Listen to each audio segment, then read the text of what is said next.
Red light on your BlackBerry or whatever phone you might use, saying that you've got an email, especially over the weekend. Well, that won't happen to some employees of Volkswagen.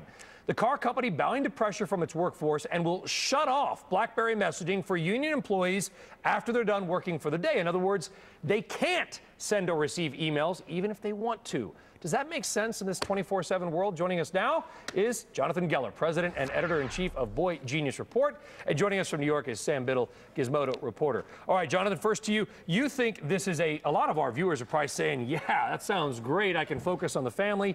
You don't think it's a great idea. How come? I think it's a terrible idea. I mean, I think you should have the choice if you want to look at your email or not. You know, I mean, if you have an important email come in that you want to see, that's great. If not, just ignore your phone. But you can't ignore it. Come on, can you really ignore the phone? Well, you can't, but to actually cut it off. If your employees know that you should be looking at it, they will keep emailing you or call you if you don't respond. They know they've got you. But still, you cannot respond to the email. You can say you don't have service. You say your phone died. But to actually cut communications, I think, is taking it one step too far. Sam, you disagree? Totally disagree. With the advent of always-on communication comes the expectation of always being on, always being there. If you ignore your phone or pretend you don't have service or whatever, people are going to be wondering why you didn't reply to that email, why you didn't reply to that message. And you can't be working at 9, 10, 11 o'clock. You go insane. It burns people out. We need this break. It's going crazy. Sam, do you turn your phone off after work? I turn my phone into airplane mode after work. Yeah, I don't want to look at that stuff. And I wish my company would block my email after hours. It'd be nice.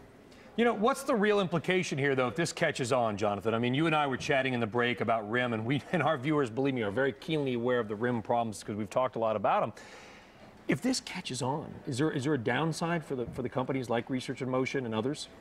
I mean, I don't think there's a downside. I think if everyone's doing it, everyone's doing it. And I also don't think it's specifically towards RIM. Just because it's a BlackBerry product that they're turning off push email on, I don't think that's an issue against RIM either. Do you think this is something, Jonathan, that could spread, though? I mean, we know, I mean, whether you don't do it or not, a lot of people, you know, what do they call they used to call the BlackBerry the divorce maker, right? People are on it all the time. You know, I think that it's possible, but I also think that this is a very specialized, specific case with Volkswagen, and I don't necessarily see this happening across the board. I really don't. I just don't see it happening. Sam, from your perspective, you know, what's the story here? Is it, oh, look at how neat, look what Volkswagen is doing, or as I've tried to get into with Jonathan, is there a bigger theme here? Do you think that we've sort of hit that maximum peak of what companies can expect from us generally? I wish that were the case. I'm kind of hoping you'll say yeah. Yeah. I mean, optimistically, I would say yes. I think that digital burnout is becoming a larger thing that people are more aware of. I think that Germany is lucky to have some labor relations that are a little more generous than here in the U.S. I don't really see GM doing this sort of thing with their employees, but I hope it catches on because, frankly, the whole world needs it. Jonathan, quickly, I know we got to wrap it up, but you got a story right on BlackBerry recently about the delay in the new operating system, QNX. They denied it. The Journal said, no, you were right, so kudos to you on that. Thank you. What's the story with RIM? They going to live?